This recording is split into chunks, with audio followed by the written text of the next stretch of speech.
inside a computer program? Is it really so hard to believe?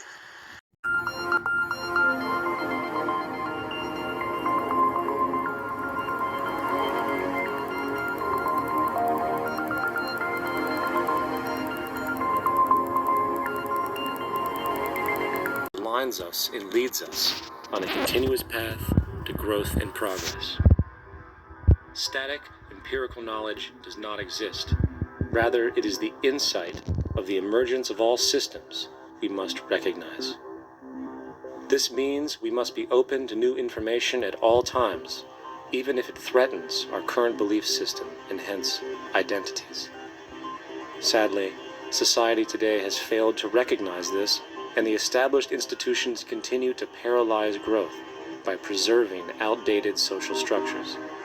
Simultaneously, the population suffers from a fear of change, for their conditioning assumes a static identity, and challenging one's belief system usually results in insult and apprehension. For being With FanDuel Casino, and challenging one's belief system usually results in insult and apprehension. For being wrong is erroneously associated with failure, when, in fact, to be proven wrong should be celebrated, for it is elevating someone to a new level of understanding, and apprehension. For being wrong is erroneously associated with failure, when, in fact, to be proven wrong should be celebrated, for it is elevating someone to a new level of understanding, furthering awareness. The fact is, there is no such thing as a smart human being, for it is merely a matter of time before their ideas are updated, changed, or eradicated. And this tendency to blindly hold on to a belief system, sheltering it from new, possibly transforming information, is nothing less than a form of intellectual materialism. The monetary system perpetuates this materialism not only by its self-preserving structures, but also through the countless number of people who have been conditioned into blindly and thoughtlessly upholding these structures, therefore becoming self-appointed guardians of the status quo. Sheep, which no longer need a sheepdog to control them, for they control each other by ostracizing those who step out of the norm.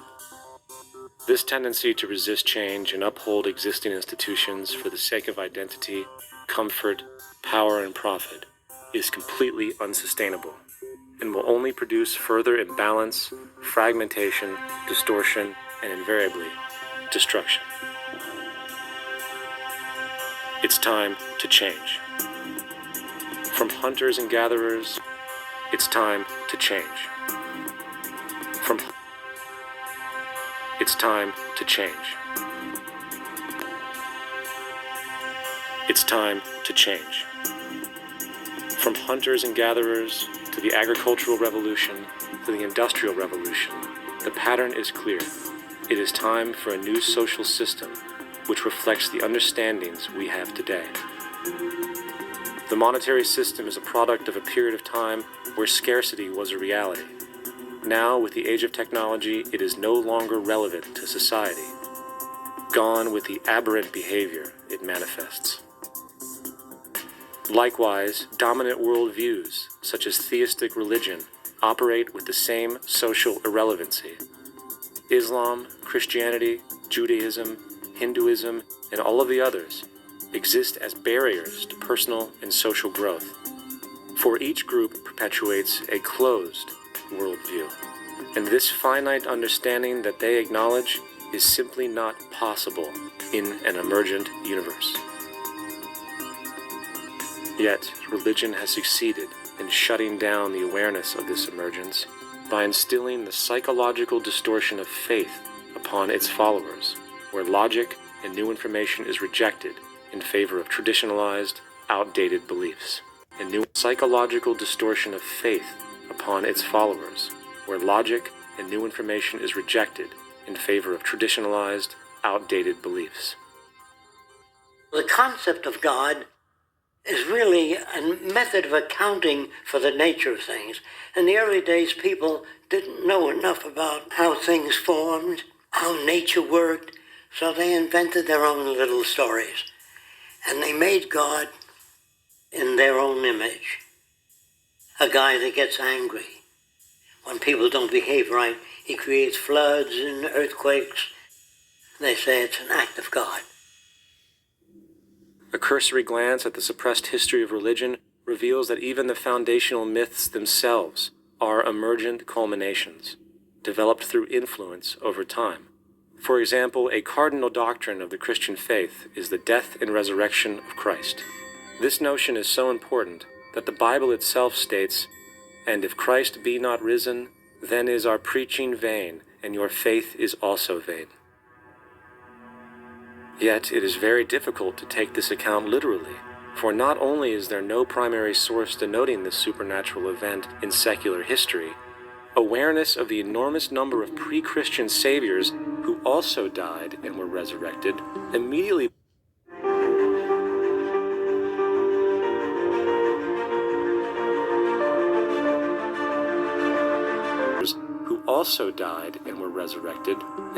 puts the story in mythological territory by association. Early church figures such as Tertullian went to great lengths to break these associations, even claiming that the devil caused the similarities to occur, stating in the 2nd century, "The devil, whose business is to pervert the truth, mimics the exact circumstance of the divine sacraments. He baptizes his believers and promises forgiveness of sins.